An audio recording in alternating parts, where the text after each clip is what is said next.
continuación viene la presentación de ciberseguridad en la administración pública, lleva adelante por Santiago Paz. Santiago es un ingeniero de comunicaciones, especializado en seguridad de la información, certificado como CISA, autor de sistemas, por SACA, profesional de seguridad de la información de IC2 y Project Manager de PMI.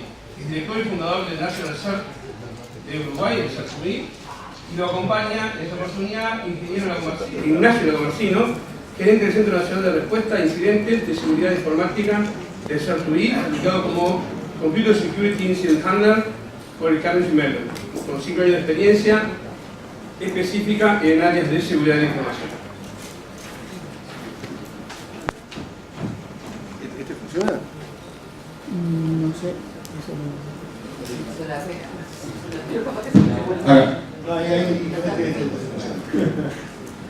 Bueno, buenos días, ¿cómo están? Gracias por la invitación. Hoy con Nacho le vamos a hablar un poco de cómo estamos trabajando en lo que tiene que ver con ciberseguridad en la administración pública, ver un poco cuál fue nuestra idea, nuestro espíritu desde los inicios de cómo planteamos la estrategia de ciberseguridad que vamos a llevar adelante, y vamos a ver más específicamente cómo es que trabajamos y qué datos estadísticos, vamos a dar algunos números de cómo viene la evolución. Primero, ustedes saben que el Centro Nacional de Respuesta a Incidentes de Seguridad Informática de Uruguay, que es el CERT-UI, está ubicado en AGESIC, que es la Agencia de Gobierno Electrónico. Y primero mostrar algunos datos de cómo nos posicionamos. Quizás ayer alguien lo vio en la tele. Nosotros fuimos nombrados por Naciones Unidas como el primer país, en el ranking de países en gobierno electrónico, estamos posicionados como el primer país de toda la región, de toda Latinoamérica, en lo que tiene que ver con gobierno electrónico. Y subimos en el último periodo de la posición 50 a nivel mundial en la posición 26. Es decir, tenemos países por encima nuestro, que realmente es un orgullo para nosotros. Realmente competimos con Corea del Sur, con Singapur, con países que están realmente con un nivel de evolución mucho más alto en otros aspectos. Sin embargo, logramos entrar en esas ligas. Estamos 14avos en lo que tiene que ver con la parte de servicios en línea. Hoy no todos los trámites del Estado se pueden hacer a través de Internet. Sin embargo, la información de prácticamente todos los trámites, ahí sí, un 2-3% está disponible de cómo se hace, y hay gran porcentaje de los trámites que se pueden al menos iniciar por Internet y luego eventualmente tener que hacer otro paso adicional.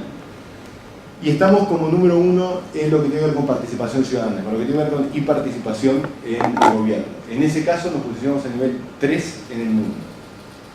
Esto es un aviso, o quería contarles un poco Uruguay en gobierno electrónico, cómo quedamos posicionados en el mundo, para que entiendan un poco por qué, y van a verlo bien más claro, por qué planteamos esta estrategia de ciberseguridad. Nosotros, en la agencia, se creó en el año 2007. Antes de la agencia existían grupos de trabajo que empezaron a formular ideas y a formular estrategias para la creación de una agencia y para lo que era la estrategia de gobierno electrónico en Uruguay. Uno de ellos era de seguridad. Cuando hablamos de gobierno electrónico y sociedad de información, nosotros estamos planteando que la interacción entre empresas, personas y gobierno sea absolutamente digital. Utilice distintos tipos de canales, sea internet, sea móvil, sea telefónico, pero lograr romper la barrera de que no se necesite la interacción física. Entonces, en ese sentido, la tecnología pasa a ser clave y pasa a tener un valor muy importante en todo esto. Y si no conseguíamos darle confianza a las personas y a las empresas de que esa tecnología funcionaba bien y tenía niveles de ciberseguridad adecuados, nos íbamos a encontrar con el problema de que la gente no iba a utilizar esto, iba a preferir siguiendo utilizar el viejo método. Entonces, esa fue nuestra base. Si nosotros lo que tenemos que hacer es apuntalar al gobierno electrónico de la sociedad de la información desde la seguridad. Así nos lo planteamos. Esto lo destaco, otros países quizás han tenido estrategias diferentes, y para nombrar algunos, Estados Unidos plantea la seguridad de la información como una estrategia de defensa nacional, donde, bueno, yo con ciberseguridad tengo que proteger mis sistemas ante un posible ataque externo o interno. En nuestro caso dijimos no, lo que tenemos que hacer es apuntalar a todas las tecnologías que dan soporte a la sociedad de información y el gobierno electrónico. Para que tengan una idea de números, nosotros tenemos, por ejemplo, 38.000 transacciones diarias de interoperabilidad, que son trámites que se realizan electrónicamente. Esas 38.000 transacciones, que representan 38.000 trámites de personas que se están dando en Uruguay, de alguna manera tenemos que dar determinada garantía de que si requieren tener confidencialidad la tienen, si requieren tener integridad la tienen y tienen disponibilidad. Es decir, eso es lo que a nosotros nos importa proteger. En lo que tiene que ver con las facturas electrónicas, tenemos cerca de 300 millones de facturas electrónicas emitidas en Uruguay. Esos 300 millones de comprobantes fiscales que ahora son digitales y están almacenados en discos duros o en pendrives o en lo que sea y que viajan por internet, ahora tenemos que dar garantías de que tienen todos los niveles de seguridad adecuados. Para nosotros capaz que es muy fácil pensar a veces. Cuando uno piensa que tiene que guardar un comprobante fiscal durante 5 años en un depósito en papel, por si DGI se los pide a futuro, uno dice, el papelito lo pierdo seguro. Quizás en nosotros decimos, yo me lo copio en un backup, hago un backup, seguro que esto no lo pierdo, lo puedo preservar por la eternidad. Ahora, para una persona que no es del ambiente de tecnología, claramente dice, no, ¿y dónde está? ¿Cómo viene? ¿Queda guardado en un papelito? ¿Qué puede llegar a pasar? Lo mismo con los expedientes. Hemos emitido cerca de 700.000 expedientes electrónicos, haciendo un promedio de hojas de 150 páginas que tiene cada expediente. El otro día hicimos un cálculo y son más de 10.000 árboles que no se cortaron. Imagínense en la administración pública, donde el corazón de la administración pública son los expedientes, los papeles, los carritos para llevar expedientes, los hilos para atar expedientes. Hay todo un aparato armado en torno al expediente. Es decir, bueno, esto se acabó, ahora entras acá y lo firmás digitalmente y lo mandás por un documento PDF. Eso era un desafío, y si no logramos generar confianza en ese contexto, no íbamos a poder generar el otro cambio, que era el decir, evitamos el cortado de árboles, tenemos trámites más rápidos, la facturación se hace en línea, se hace mucho más rápido. Entonces, ¿cómo fue la estrategia de seguridad que nosotros nos planteamos? Esto es de hecho, este esquema es una recomendación de la ITU, donde se plantea que una estrategia de ciberseguridad tiene que manejar al menos 5 pilares. No se puede trabajar en una sola línea, no podemos trabajar solamente en tecnología, o solamente en marco jurídico, o solamente mejorar nuestras técnicas y procedimientos y mecanismos de gestión. Tenemos que tener un enfoque que sea integral, que vea los 5 puntos, que vea marco jurídico, que vea toda la parte, por supuesto, técnicas, procedimientos, políticas, etc., que vea marco institucional.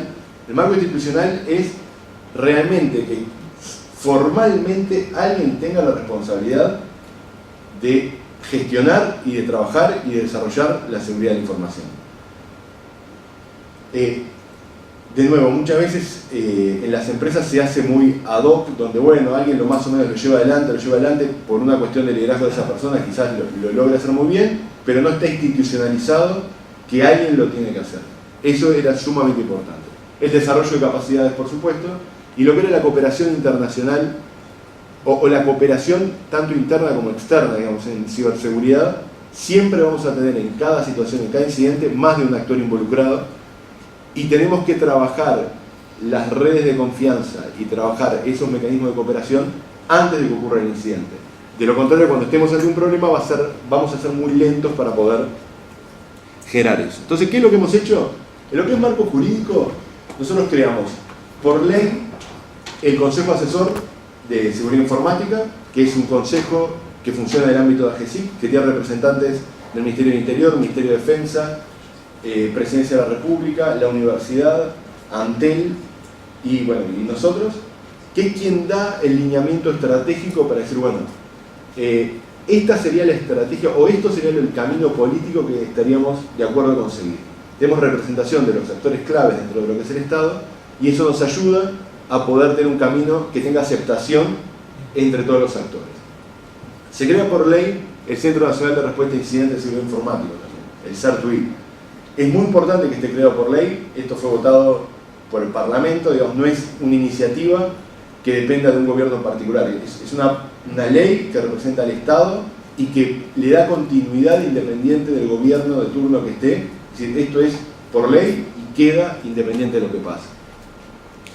Se generaron también 2 leyes más. La Ley de Protección de Datos Personales para garantizar la privacidad de los datos, eso probablemente estén familiarizados, donde se apunta a proteger justamente, ahora que va a estar información pululando por los sistemas informáticos, con todo el tema de procesamiento de Big Data, con todo el tema de poder cruzar información, dar garantías de que la privacidad de las personas se va a mantener y se va a resguardar. Por otro lado, la ley de transparencia, donde se dice, bueno, la información que está en posesión del gobierno, que produce el gobierno, en el fondo es información que es de todos, información que es pública. Y por defecto toda la información es pública, a no ser que haya una razón muy clara por el cual no pueda ser transparentada. Esta ley fue muy apoyada por todo lo que es la parte de prensa, de periodismo, y si ustedes ven, en muchos casos han aparecido noticias últimamente donde se pidió un recurso para acceder a determinada pieza de información y esa pieza de información siempre se dio. No ocultar información en esa línea no genera confianza y sería un obstáculo para justamente lo que nosotros queremos conseguir. Después se sacaron decretos, donde se sacó un decreto que plantea la necesidad y la obligatoriedad de tener una política de seguridad de información dentro de lo que es la administración pública, particularmente la administración central, lo hace obligatorio, donde se plantea la necesidad de la existencia de un sistema de gestión de seguridad de información, la necesidad de la planificación anual de temas de seguridad, que tiene que haber planes anuales, tiene que haber un responsable en cada organización por la seguridad de información y tiene que haber un enfoque orientado a riesgos en todos los organismos públicos. En eso hemos venido trabajando muy fuerte. No todos los ministerios tienen sus políticas de seguridad funcionando, y mucho menos. Sí tenemos más de la mitad de los ministerios que están en esas condiciones y seguimos trabajando fuerte para poder conseguir el 100%. De hecho, es una meta para el año que viene, tenemos que conseguir que el 100% de los organismos tengan implementada su política de seguridad. Luego sale otro decreto que salió este año que habla de asegurar la infraestructura básica de procesamiento de datos. La infraestructura de los data centers, la infraestructura de los dominios de internet y todo lo que tiene que ver con la parte de servidores de mail. Es un decreto, después Nacho lo va a explicar más en detalle, donde se dice, bueno, no sirve, al menos tenemos que tener este nivel, no podemos trabajar por debajo de esto porque realmente el nivel de inseguridad que se produciría sería muy alto. Luego, en lo que es técnicas y procedimientos. En técnicas y procedimientos, como les decía, el decreto de la política de seguridad obliga a que exista un representante, un responsable de seguridad de información por cada ministerio. Entre todos ellos hay un grupo de trabajo que trabaja de forma colaborativa y trabaja muy bien, donde todos ellos van produciendo material donde se genera, no sé, en presidencia la política de seguridad para dispositivos móviles. Esa política se comparte con todos los demás ministerios y si algún otro ministerio la quiere adoptar o quiere hacer modificaciones e incorporarla, se puede hacer. Lo mismo al revés. Lo mismo pasa con guías. Muchas organizaciones han desarrollado guías en estos casos de cómo fue que implementaron el sistema de gestión de riesgo. Entonces, bueno, hicimos esta guía, nos fue bien, la implementamos, si quieren acá está, el que la quiere usar la puede utilizar. Eso se está trabajando mucho para justamente gestionar el conocimiento, no solo tener estructuras firmes y cosas, sino también gestionar el comportamiento y compartir la información. Por otro lado, en el CERT existe una cantidad de procedimientos, políticas más específicas de cómo configurar, cómo hacer hardening, cómo hacer checklist de determinada infraestructura, orientado a lo que es la parte de seguridad, y todo lo que es la parte de buenas prácticas, recomendaciones ya casi que usuario final, de la configuración de Facebook o de doble factor de autenticación para los servicios de mail o cosas por ese del estilo. Bueno, marco institucional, lo que les decía, hay que dar roles y responsabilidades claras. En ese sentido se genera un consejo asesor de seguridad informática que tiene el rol de dar lineamientos estratégicos y aconsejar a la agencia en la estrategia de ciberseguridad a seguir. Se crea el CERT, que tiene un cometido muy claro, que es regular lo que tiene que ver con la protección de activos de información críticos del Estado y hacer todas las acciones preventivas que sean necesarias. Se crea una dirección de seguridad de la información dentro de la agencia que tiene como responsabilidad definir y apoyar en la implementación de políticas de ciberseguridad dentro de la administración pública. Se crea la unidad de regulación y protección de datos personales, se crea la unidad de acceso a información pública y se crea la unidad de certificación electrónica. Todos tienen su rol claro y todos trabajan en sus cosas. Eso es muy importante, no es un punto que hace todo, sino que cada uno tiene claramente sus roles y responsabilidades definidos. En lo que es cooperación internacional, nosotros somos miembros del FIRST. El FIRST es un foro internacional que agrega a todos los CERT o CECIRT del mundo, todos los equipos de seguridad, ya sea del ámbito público, privado, lo que sea. En el FIRST está Google, está Telefónica, está Antel, estamos nosotros, está Brasil y está Microsoft, digamos. Están todos, la gente que trabaja en seguridad a nivel mundial, están conglomerados ahí. Nosotros somos miembros de ese foro, donde tenemos mucho intercambio de conocimiento, de contactos, de pedidos de ayuda. Preciso un contacto en Google, bueno, acá te puedo pasar el contacto, cosas por el estilo. Trabajamos con la OEA, obviamente como país miembro. Nosotros apoyamos mucho en ese sentido a la OEA y ellos nos han apoyado mucho a nosotros también. Uruguay en Latinoamérica es de los primeros países que implementó o que tuvo un CERT configurado formalmente, y en ese sentido hemos apoyado mucho a otros países, a El Salvador, Ecuador, a Panamá, contándoles nuestra experiencia de cómo lo habíamos hecho. Somos un país pequeño y lo pudimos hacer con un presupuesto muy bajo. Muchas veces cuando uno viene a planificar ciberseguridad habla de millones de dólares. Nosotros tuvimos una estrategia muy de ser articuladores y trabajar con el presupuesto mínimo necesario, y hemos estado apoyando a otros países para que puedan seguir contándoles nuestra experiencia, si ellos la quieren usar bien o si no. Después con el ITU, que el ITU es el Instituto de Telecomunicaciones, que tiene mucho que ver en la parte de Internet. Ya hace un tiempo que está trabajando también en lo que tiene que ver con la parte de ciberseguridad. ITU tiene una alianza que se llama Impact Alliance, que es un grupo de especialistas en ciberseguridad de distintos ámbitos, que el año pasado, se embarcó para entrar en Latinoamérica. La primera incursión que hizo la hizo en Uruguay, haciendo un simulacro y un entrenamiento para ciberseguridad. Nosotros fuimos el anfitrión en ese caso. Participó gente de las universidades, gente del sector financiero, gente de gobierno, gente de telecomunicaciones. Había básicamente actores de todos los rubros. Se hizo ese ejercicio, quedaron muy contentos, vieron cómo era un poco la forma de trabajar de los latinos a través nuestro. Ahora están haciendo el segundo ejercicio, que lo están haciendo en Lima, que empieza el lunes. Y de nuevo, ya fuimos el anfitrión de Latinoamérica para ellos.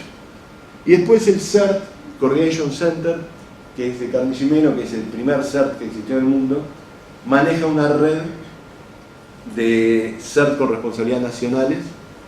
Quizás no es la más activa, en su momento fue muy activa, ahora quizás no es la más activa, pero también manejan redes, listas de contacto, listas de distribución y redes de confianza. Acá lo importante son redes de confianza, que aparte de esto y de tener convenios y ir para acá y para allá, hay un tema de confianza que, por ejemplo, se transmite en cómo intercambiamos las comunicaciones. Todos nosotros tenemos llaves de PGP o certificados digitales precompartidos, validados, donde la comunicación que manejamos ya está prevalidada y está en una red de confianza, ¿no? Ese tipo de detalles, por recibir un mail de un don Juan que anda por allá perdido en internet, diciendo que tiene un problema y que precisa que le demos apoyo, pero que venga firmado electrónicamente por alguien de nuestra red de confianza, eso ya adelanta mucho trabajo a la hora de responder ante un incidente. Luego, lo que es desarrollo de capacidades no solamente estuvo asociado a lo que tiene que ver con capacitación, que hicimos mucha capacitación frontal, charlas, conferencias, lo que sea, sino que también está asociado con identificar los centros de capacitación existentes y ver la manera de poder acercar a la gente hacia esos centros. En ese sentido hemos dado becas en muchísimos cursos, en muchísimas organizaciones para poder invitar personas que necesitaban mejorar su nivel de entrenamiento, poder enviarlos ahí. Trabajamos con comunidades de práctica, sobre todo grupos informales. La gente de software libre, en ese sentido, la verdad que nos ha apoyado y hemos trabajado en distintos tipos de actividades, de ethical hacking o de generar conocimiento en esa línea. Pero también trabajamos en lo que es fondos concursables, eso quizá lo hayan escuchado en otro ambiente, la agencia como una estrategia dijo, bueno, yo tengo determinados fondos que pueden ser provenientes de distintas fuentes, ya BID o puede ser rentas generales, lo que sea, tengo determinados fondos y yo lo que hago llamo concurso de proyectos de gobierno electrónico en todas sus variantes, una de ellas es la ciberseguridad, y dependiendo de lo que pase con esos concursos, yo financio dichos proyectos.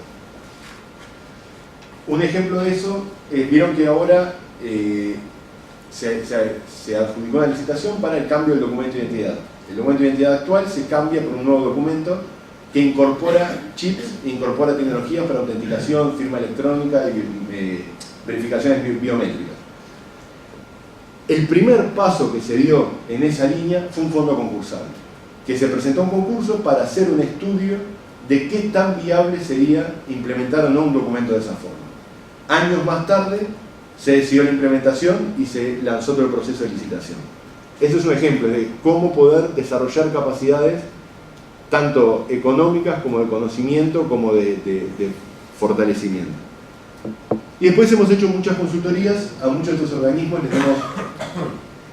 que no es más que comprar de forma inteligente, es decir, compramos cuponeras de muchas consultorías, pagamos más barato y las repartimos para determinadas personas que necesitan determinado apoyo externo para poder poner a funcionar su sistema de gestión de seguridad de información.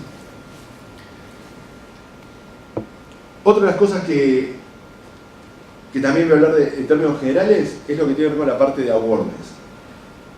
Nosotros nunca habíamos hecho awareness al usuario final y fines del año pasado, principios de este año, comenzamos a raíz de números que va a mostrar Nacho más específicos de qué fue lo que nos motivó, dijimos, de alguna manera necesitamos dar awareness al usuario final.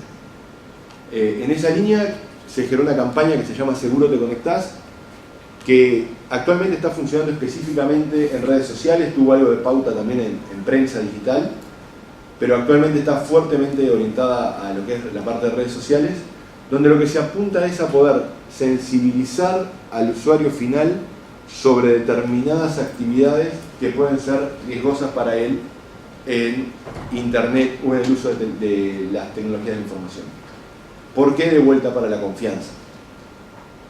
Hay determinados usuarios que poco le importa con qué algoritmo criptográfico está guardada el comprobante electrónico que le dieron cuando compró la leche en el disco. Le importa muy poco. Pero sí cuando le mandan un mail diciéndole de que un nigeriano le pide plata, lo manda, tiene el problema y obviamente que le impacta en la confianza. Obviamente que dice, a mí me estafaron, a mí me hackearon de alguna manera, yo tengo cierta negación para usar este tipo de tecnologías, que lo que nosotros queremos es que la usen. Entonces entendemos que sensibilizando vamos a poder vencer esa barrera. Esto es un poco el panorama en general, en términos generales, qué es lo que hemos venido haciendo, cómo hemos venido enfrentando y cuál fue nuestra estrategia en ciberseguridad. Ahora Nacho les va a explicar más puntualmente este año nuestro trabajo fuerte, que estuvo muy orientado a lo que tiene que ver con el decreto de ciberseguridad, de data center, de dominio. Le voy a explicar un poco más, Nacho. Muy bien, muchas gracias.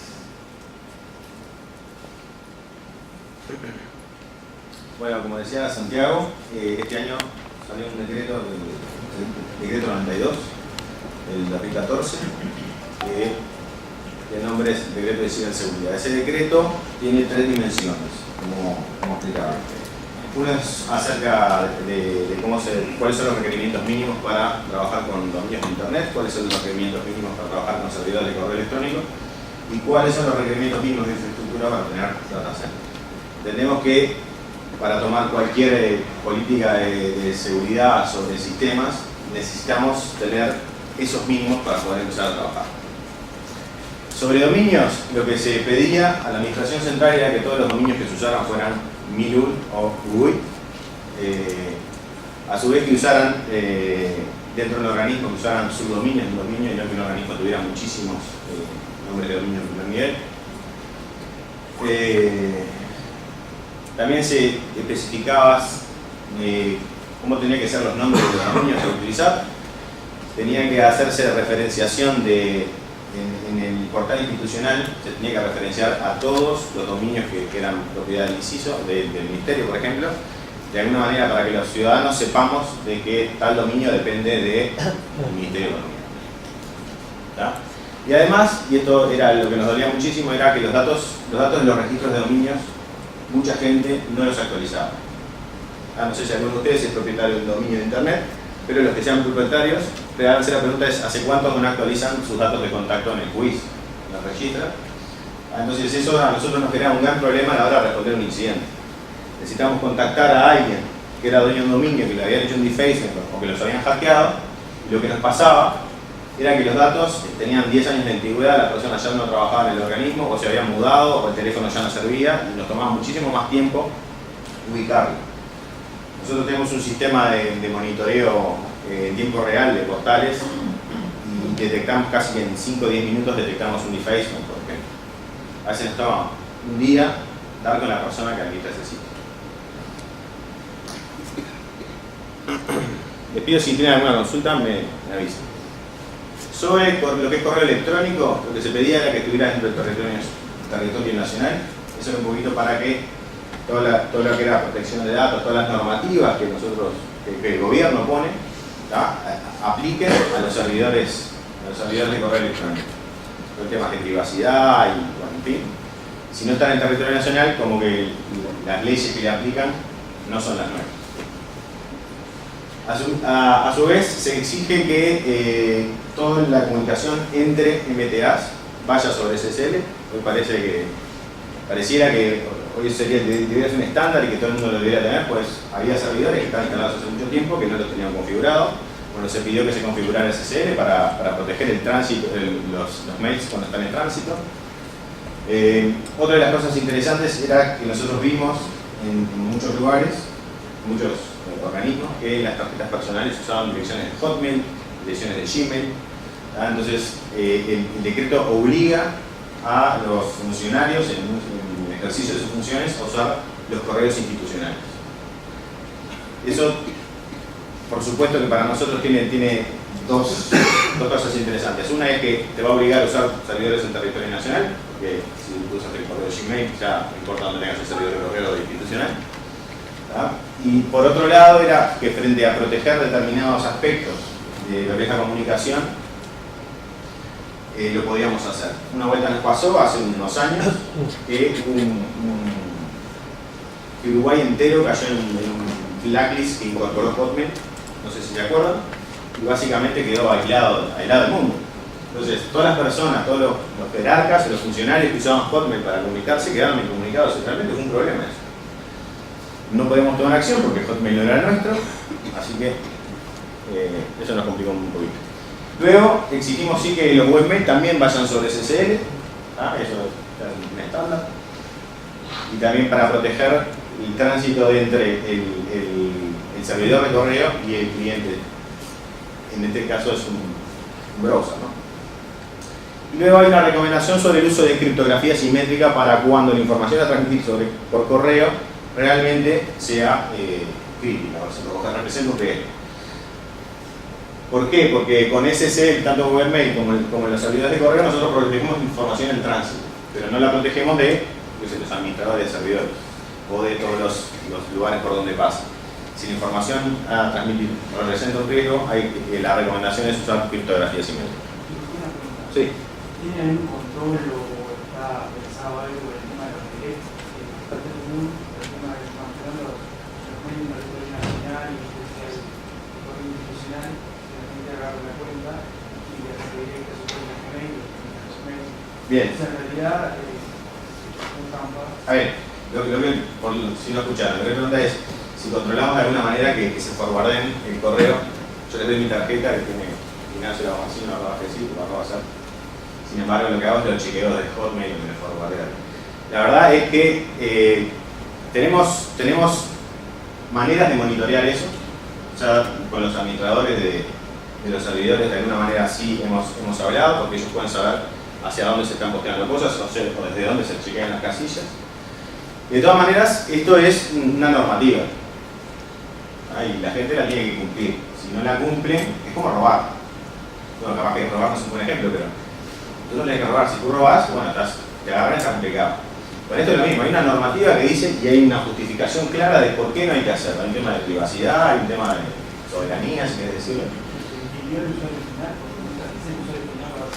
Y otra de las cosas que iba a mencionar más adelante, pero igual te lo comento ahora, es que en las medidas que se tomaron a esto, los directores o los responsables por el cumplimiento del decreto mandaron comunicaciones firmadas por los jerarcas que las van a distribuir en todos los organismos, cada uno lo distribuye en su organismo, donde dice exactamente eso, que no se pueden usar ese tipo de correo. No sé si contesté tu pregunta. Bueno, por último, en lo que es data centers, nuevamente se pide que estén en territorio nacional a menos que no representen un riesgo. Esto es, si yo tengo un portal que toda la información que contiene no representa un riesgo, esa sí podría estar fuera del territorio nacional. Pero para mandar algo afuera del territorio nacional hay que hacer un análisis de riesgo. ¿Okay? Si no hacen un análisis de riesgo o determinan que efectivamente es un riesgo, eso tiene que estar en un data center en territorio nacional.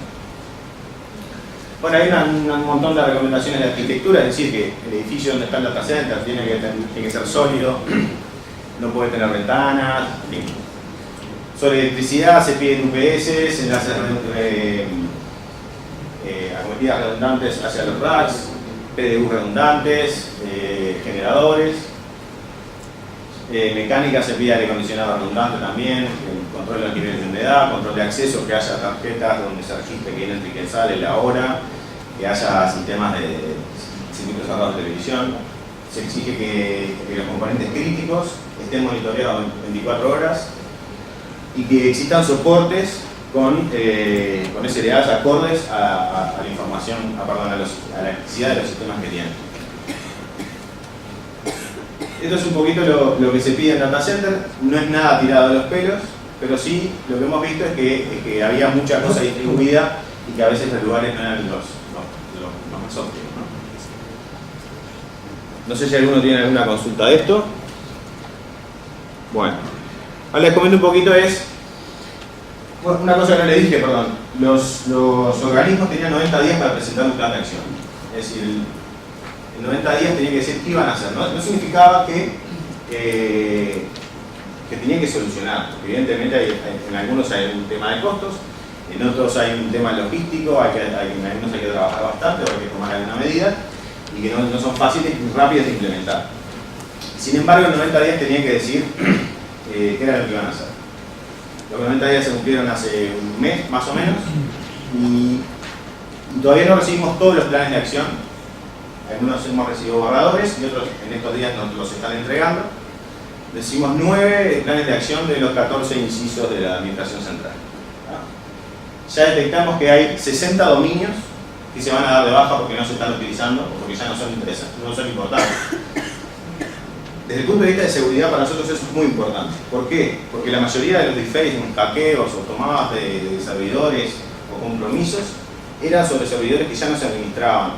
De repente había, no sé, alguien que tenía una página porque salió un portal temático de algo, terminó esa promoción o lo que fuera y el servidor quedaba colgado ahí, las oficinas se desarmaban, los planes se desarmaban, pero las páginas quedaban ahí, las vulnerabilidades empezaban a aparecer, pasaba el tiempo, los hackeaban y realmente afectaba a, bueno, la imagen de gobierno era sobre un GUI y de repente sobre servidores que estaban en un data center que había más cosas.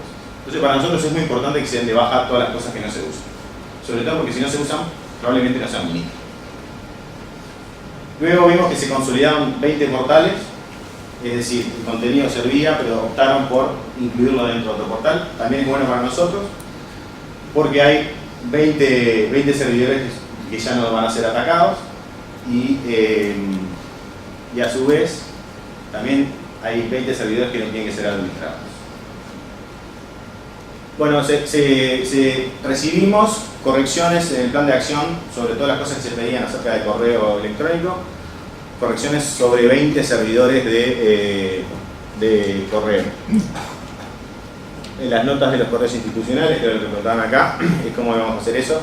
Casi todos implementaron una nota formal del director o de algún jerarca donde se distribuía a los funcionarios que no podían hacer uso de correos de otras personas, de otros proveedores.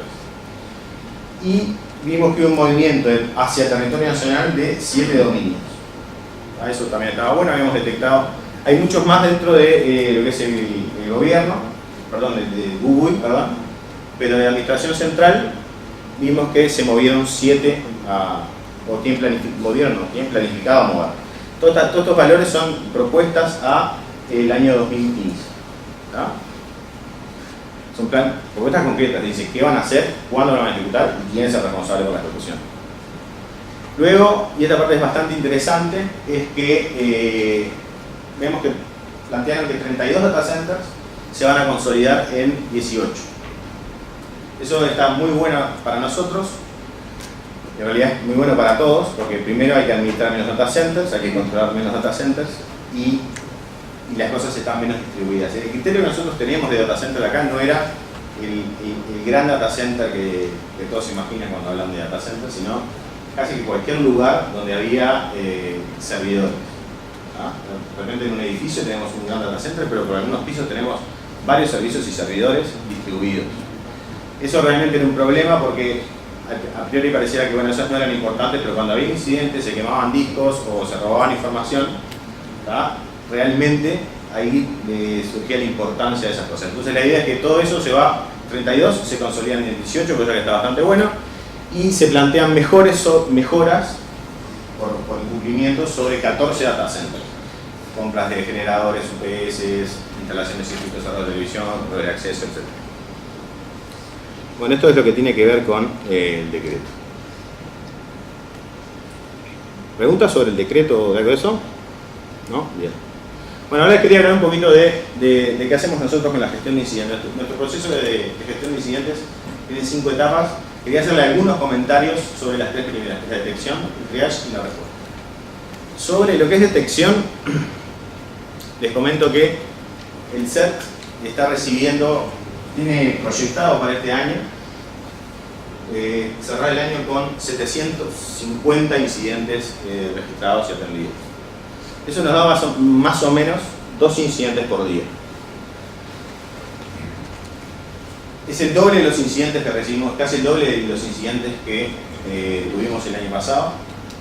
Cumplimos con una meta de crecimiento de un 20%, de hecho estamos en 50%, no sé cómo va a ser el año que viene para llegar al otro 20%, ¿no? Porque realmente crecimos bastante y nosotros entendemos que ese aumento en la cantidad no es que haya habido más incidentes, sino que nosotros logramos detectarlos porque nos han sido reportados. ¿Por qué creemos nosotros que nos reportan más los incidentes? Un tema de confianza, que es lo que hablaba hoy Santiago. Creo que los que nos conocen saben que trabajamos bien, que damos una mano, que realmente apoyamos y que proveemos soluciones a la hora de responder a un incidente. Cada vez más la gente se acerca a nosotros y nos dice, mirá, me pasó esto, tuve un problema. Antes lo que nos pasaba es que nos trataban de contactar cuando ya no lo podían resolver y era tipo un desastre, o cuando la cosa se iba de mano. También mejoramos la detección en la incorporación de honeynets, sensores internacionales y en los monitoreos activos. En este momento estamos recibiendo muchísima información. Tuvimos que migrar nuestro sistema de correlación de eventos, porque ya el que teníamos no procesaba tantos eventos por segundo. Tuvimos que migrar a una plataforma nueva. En este momento nos encontramos migrando. Eso es lo que tiene que ver con la detección. El triage que nosotros hacemos es, primero cuando recibimos un reporte de un incidente o un sistema de monitoreo detecta un incidente, lo que hacemos es validamos que efectivamente no sea un falso positivo, que el reporte que nos hicieron realmente sea un incidente y no sea un problema de cualquier otra cosa. Una vez que está validado, lo clasificamos. Nuestra clasificación es por tipo y por severidad. El tipo puede ser negación de servicio, puede ser compromiso de información, lo que sea. Y la severidad va de muy alta a baja. O sea, es muy alta, alta, media y baja. Esa es la clasificación por severidad. Y luego que lo tenemos clasificado, asignamos los recursos en función a lo que hace a la expertise de los técnicos. Acá no se ve muy bien, espero que vean. Esta es las estadísticas de incidentes y lo que va del año 2014. Hoy Santiago les decía que la campaña Seguro Te Conectás apuntaba a la ciudadanía, y acá está un poquito la justificación. El 54% de los incidentes que nosotros recibimos son problemas de spam y phishing. Hay gente que de alguna manera, instituciones que se ven afectadas, que los tratan de robar, usuarios que los tratan de engañar, que les tratan de hacer un fraude. Entonces, de ahí surge la campaña Seguro Te Conectás, y es, mirá, a la gente le llega estas cosas, a nosotros nos llega, a mí me llega el correo permanentemente, sea la estafa nigeriana, sea un phishing a mi banco, o que me intentan, el administrador de servidor de correo supuestamente necesita mis contraseñas, no sé cuándo a usted le habrá llegado, pero supongo que a casi todos. Y bueno, de alguna manera decir, bueno, vamos a concientizar a la gente, porque realmente los phishing existen y la gente cae en los phishing. Entonces, de ahí la fuerza de la campaña de Seguro Te Conectás. Y bueno, después, otro de los problemas grandes que tenemos son, bueno, los incidentes, el 8% lo tiene lo que es compromiso de sistemas, y un 6% lo tiene el robo de identidad. ¿Tá? Luego allá lo que son menos son los de negaciones de servicio, esas cosas. Lo que sí es, en esta gráfica están los incidentes por tipo. Los incidentes por seguridad nos da un 1% de incidentes de seguridad muy alta y un 8% de incidentes de seguridad alta. Hay un 10 de media, y todos los demás son de baja. Eso nos dice, sobre los 700 incidentes, el 1% es muy alta, eso nos da unos 14 incidentes muy altos por año, y también nos da unos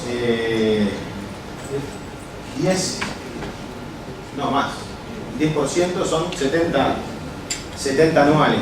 Lo cual nos dice que el CERT atiende un incidente de seguridad muy alta por mes y 5 de seguridad alta por mes. Realmente estamos bastante entretenidos en eso. Sobre la respuesta a incidentes, lo que les quería comentar es lo siguiente. La primera imagen, hablando con compañeros o con amigos, la primera imagen que queda en un centro de respuesta de incidentes es, ellos son técnicos que van y resuelven cuando se meten en las computadoras, y resuelven cuando la gente lo falla. Eso, en parte, es verdad, nosotros hacemos trabajo técnico, pero el gran rol del CERT es un rol coordinador. Porque cuando hay un incidente de seguridad, el único problema a resolver no es un problema técnico. Lo primero que nos encontramos cuando vamos a un lugar que está afectado es que la gente está en crisis. Hay que resolver una crisis y hay que ayudarlos hay que ayudarlos a salir adelante. Luego sí hay que hacer un análisis técnico y a ver qué pasó, cómo entraron los hackers, cuál fue el vector de ataque, cuáles son las trazas de auditoría que nos van a dar información. Y luego hay que hacer un estudio de impacto. El estudio de impacto, por lo general, hay que incorporar gente quizás de gestión de riesgo, de continuidad operativa. Hay que involucrar mucha gente porque el impacto no solamente es técnico, a veces es comercial, a veces porque no se cumple una normativa, porque se ve afectada una imagen. También hay que resolver las comunicaciones. Comunicaciones en un incidente no es solo que voy a decirle a la prensa, sino además cómo escalo en la interna, qué información voy a dar, porque la información que se da sobre un incidente tiene que ser correcta. No podemos ir para adelante y para atrás. Entonces, ¿cuándo se escala? ¿Cuándo hay que comunicar a los jerarcas? ¿Cuándo hay que comunicar a los mandos medios? ¿Cómo se maneja, con qué información? ¿Cuánta información se le da a la prensa, por ejemplo? Y luego hay que hacer un análisis jurídico, si el incidente hace que nosotros o el afectado incumple una normativa o que afecte a un tercero, por ejemplo. Todas estas cosas no es que nosotros las hagamos, nosotros las coordinamos. Si a donde vamos no tiene alguien que le pueda hacer un análisis jurídico, bueno, quizás nosotros conseguimos alguien que les dé una mano para hacer el análisis jurídico. Pero nuestro gran rol en la respuesta a un incidente es la de coordinación. Formamos equipos de trabajo en el momento, ¿tá? Y los hacemos interactuar para llegar al objetivo que es la solución del incidente. Los servicios que da el CERT, esto lo habrán visto en casi todas las presentaciones del CERT, son reactivos, proactivos y de valor agregado. Los servicios reactivos, que son los que damos cuando respondemos a un incidente, es la coordinación, como les decía recién, la gestión de incidentes, la respuesta, si es que nosotros tenemos que dar la respuesta técnica, y el análisis post-mortem de los sistemas. Y lo que tiene que ver con servicios proactivos, que es qué hacemos nosotros en la previa para que no sucedan incidentes, cómo mejoramos los niveles de seguridad, es, bueno, hacemos detección de anomalías, escaneos de vulnerabilidades, sacamos normativas como el decreto que hablamos hace un rato, emitimos boletines, anuncios, tweets, etc. Y por último, hay los servicios de valor agregado, que son lo que tiene que ver con la capacitación y el entrenamiento de conocimiento de seguridad de la información. Sobre esto, ya cerrando, les comento que sobre de concientización está la campaña Seguro PNK, que ya hablamos de eso. Luego estamos trabajando con redes de replicación, que es Ceibal, que es el IPA, perdón, los centros MEC, generando contenido, documentos de seguridad de información para que incluyan en sus planes de formación de informática. Y de alguna manera lo que nosotros queremos es que cada vez que se hable de informática también se hable de seguridad, porque van de la mano. Cuando alguien les enseñe a los chicos o a los adultos mayores o quien sea a usar un webmail, que también explique que la contraseña es algo que tienen que preservar, para que no se la puedan decir a todo el mundo, que no la pueden poner en cualquier lado. Bueno, y por último en capacitación, perdón, me falta redes sociales. En redes sociales, en concientización de redes sociales, tenemos un proyecto, ¿tá? Que lo que estamos haciendo es buscando cuáles son los requerimientos o los problemas que tienen las familias, los colegios, con respecto al uso de redes sociales por parte de adolescentes y niños. Nosotros tuvimos un proyecto piloto donde fuimos a un par de colegios a dar unas charlas de concientización de uso de redes sociales y nos fue bastante bien. Realmente tuvo mucha aceptación. Pero lo que nos dimos cuenta es que teníamos que entender cuál era la situación de los chicos. Por ejemplo, una de las cosas que nos dimos cuenta, nosotros hablamos de asegurar el Facebook, de tener cuidado con lo que publicás, etcétera, etcétera. Y después nos dimos cuenta que la mayoría de los chicos tienen dos Facebook. Uno para que vea el padre y otro de los amigos. Dijimos, wow, está bien. Claramente tenemos que hacer un relevamiento de requerimientos porque no estamos entendiendo el problema. Entonces, este año nos pusimos como meta hablar con educadores, hablar con psicólogos, con gente que se dedica a esto, y decir, bueno, con padres, bueno, a ver cuál es el verdadero problema o lo que están viendo que está sucediendo. Con respecto a lo que es capacitación, hicimos algunos ejercicios de ciberdrill con ITU. Hicimos hace menos de un mes, hicimos un ejercicio de gestión de crisis de ataques cibernéticos, sacamos este video. La OEA trajo un laboratorio, invitamos a varios de los actores representativos de lo que es los activos críticos del Uruguay. Y se hizo un ejercicio donde había incidentes, había ataques y había que hacer respuestas, había problemas, había prensa que presionaba. Bueno, la idea era ver que todos los participantes vieran que efectivamente el problema no es solo técnico, qué hacemos cuando sucede eso y todos los problemas que eso tiene. También trajimos especialistas que hablaran de informática forense, ¿tá? Y invitamos a gente de la policía, gente del Ministerio de Defensa, bueno, y de otros bancos central también vino, donde se dio capacitación de cómo hacer análisis forense de equipos para buscar información referente a incidentes. Y por último, hicimos una capacitación obligatoria al 100% de los funcionarios de presidencia, en el cual se daba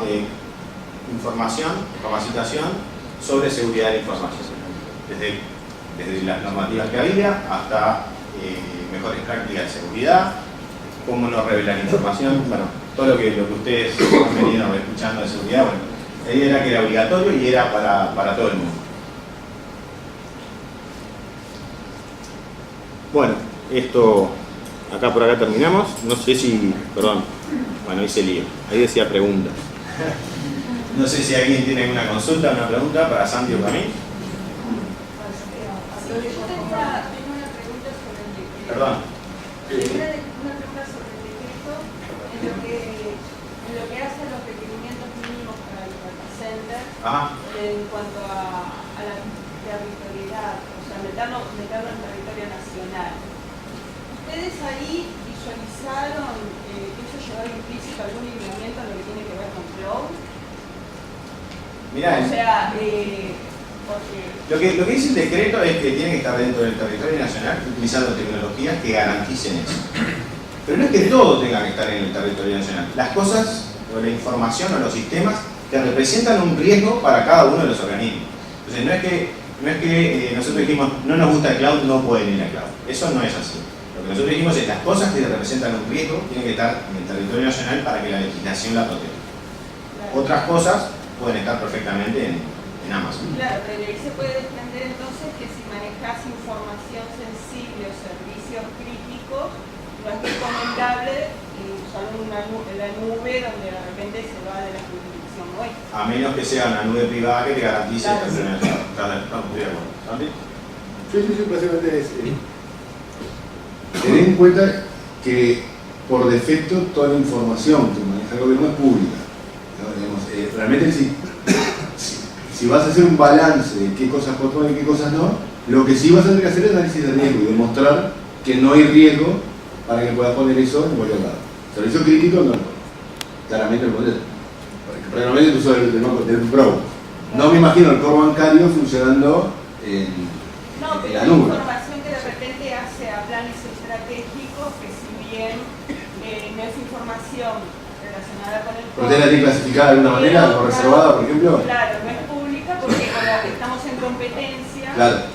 entonces de repente esa información, al no ser pública, debería tenerse esos recaudos a la hora de evaluar la posibilidad de la control. Ahí tenemos una pregunta acá. Sí. Primero los beneficios, hablaste de costos bajos. Podemos tener idea de los costos que se han llevado por ahora y están distribuidos. Si me preguntas, si me preguntas de memoria, no los tengo acá. Por supuesto están públicos. Digamos, en la página web de AGESIC está todo nuestro presupuesto y a qué fue asignado, a qué rubro cada cosa. Específicamente seguridad, ¿no? Sí. Están orientados en AGESIC, tenés de lo que es el presupuesto nacional, el presupuesto que se nos asigna, cómo fue ejecutado en qué proyecto cada cosa. Pues yo hablé de costos bajos. Nosotros, el SAT comenzó siendo una persona en el año 2008, era uno, y nos enfocamos mucho en generar redes, y capacitación y cosas. Luego fuimos incorporando una persona y media, dos personas y media, ahora somos 5. A eso me refiero en costos realmente bajos. En lo que tiene que ver con los sistemas de monitoreo, por ejemplo, todos los sistemas de monitoreo que hablaba Nacho son desarrollados por nosotros sobre plataformas de software libre, que no tienen costos asociados, más que horas de recursos nuestros que han trabajado en eso. Pero son 5. Como esas personas, así que actualmente son 5, ya digo, son 5 hace no mucho tiempo. Después que otros recursos así que tengamos, bueno, entonces, la parte con la que fueron las consultorías de seguridad, yo no me acuerdo del precio ahora, que alguien se acuerda acá cuánto fue que pagamos, pero creo que pagamos algo así como el 60% del valor del mercado de una consultoría, porque compramos 11, en vez de comprar una. Generamos una competencia muy interesante y luego lo que hicimos fue distribuir esa consultoría dentro de distintos organismos y de esa manera conseguimos por compra, no es por mayor, pero digamos por generar esa oportunidad, mejoras en nuestros costos. La verdad, estoy intentando hacer memoria de todo el presupuesto de los últimos 5 años, no lo tengo, está público, porque por supuesto que es información pública. Otra pregunta, entonces ya una de las que tiene falta y que me preocupa porque es una parte del gobierno. ¿Dónde estás? Ajá. Me falta porque la nube, yo me hago todo a la nube, pero después me preocupa más, ¿no? Y pregunto, yo no tengo información de trabajo, pero más, alguien trae del trabajo nada riesgo, porque todo lo que manejo es laboral.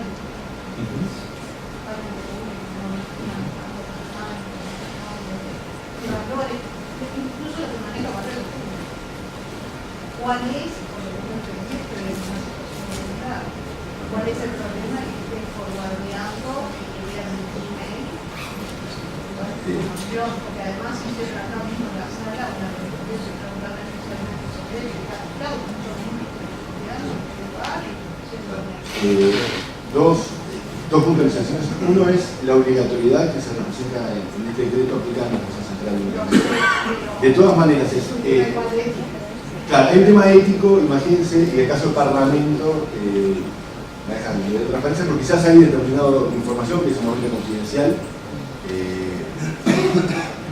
La lista de, no sé, de direcciones de mail o datos personales de parlamentarios, datos personales de parlamentarios, no debería ser muy loco, es información privada, datos privados de personas, condiciones médicas de personas, recursos humanos, cosas de lo que sea, pero si no he dicho, me la forwardeo, hago un disclosure, se hace público que hay determinado parlamentario que sufre algún tipo de enfermedad y que por eso puede tener algún tipo de inconveniente. La ley de privacidad, por ejemplo, aplica en Uruguay y va a tomar acciones, actualmente son acciones civiles, se están trabajando, ahí de hecho está en una comisión, que se van a tomar acciones penales contra el incumplimiento.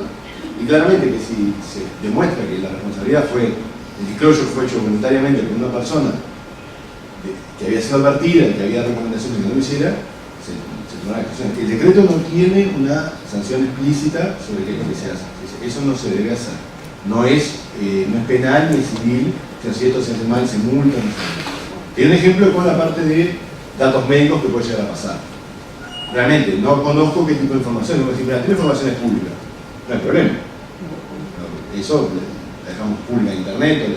Ahora, si tengo información que no es pública y que la organización, ya sea Parlamento o sea Estado en su totalidad, advirtió de esa condición a la persona y la persona, porque vos podés decir, yo me mando Gmail, pero lo puedo imprimir y pegar en la cartelera de la esquina también. No, el disclosure de información lo estoy haciendo de todas formas. Entonces, bueno, eso depende de cada funcionario y cada organización qué tipo de sanciones o no sanciones querrá aplicar. Yo entiendo que si no tengo información que sea sensible, no hay problema, se puede poner sin ningún inconveniente. ¿Alguna otra consulta? Era un tema vinculado con la pregunta que hacía Miguel, ¿no? En términos de el decreto, de alguna manera dar guías de cómo se debería hacer ese análisis de riesgo, más allá del tema metodológico, ¿no? De cómo uno hace un análisis de riesgo, de los criterios que se deberían tomar para ver si una información es crítica o no y queda cubierta dentro de esos requerimientos de tiene que estar afuera, tiene que estar adentro, ¿no? O lo que establece de alguna manera es en el mejor criterio, digamos, de los responsables, habiendo hecho un análisis de riesgo con una metodología razonable, eso es suficiente para tomar la decisión. No establece una metodología para hacer el estudio de riesgos, sí implica que el riesgo sea bajo. Obviamente que el riesgo depende mucho de la organización, no sé, mirarlo externamente sería bastante complejo. En el grupo de responsables de seguridad de información existe dentro de lo que sería la base de conocimiento de ciberseguridad. Hay una guía con una metodología genérica para hacer la implementación de análisis de riesgo que ha funcionado en varios organismos. Entonces se plantean básicamente Ahora, los criterios son muy complejos. Nosotros no vamos a olvidar el criterio de esta información representa o no representa, porque estoy en competencia, porque no estoy en competencia, porque es información solo pública o porque es información solo sensible. Es bastante complejo y puede darse a un error. Es natural, ¿no? Por eso era una pregunta, ¿no? ¿Hasta qué punto de alguna manera puede llegar a pasar que un estudio implique que, y es normal, en los estudios de riesgo, nosotros muchas veces con incidentes nos pasa eso, que esto era una página web que tenía 3 chotadas, pero justo después, en el momento que falla, digamos, que tiene un incidente, eran 3 chotadas más el no sé qué que hacía no sé qué cosa y me dejó fuera de servicio la mitad del costo. A veces pasa, y bueno, eso es natural. No, mira, yo quería informar de que Antel está planificando, si tiene servicio de data center, y está planificando los data centers para atender toda la demanda del Estado. Hace 2 días van a firmar un acuerdo con UTE y conoce con el propio presidente de OSE, con el propio que tenían un proyecto de data center y lo abandonaron porque van a contratar un proyecto de Antel. O sea, por los más altos estándares. ¿Alguna otra consulta? Muy bien. Gracias. Muchas gracias.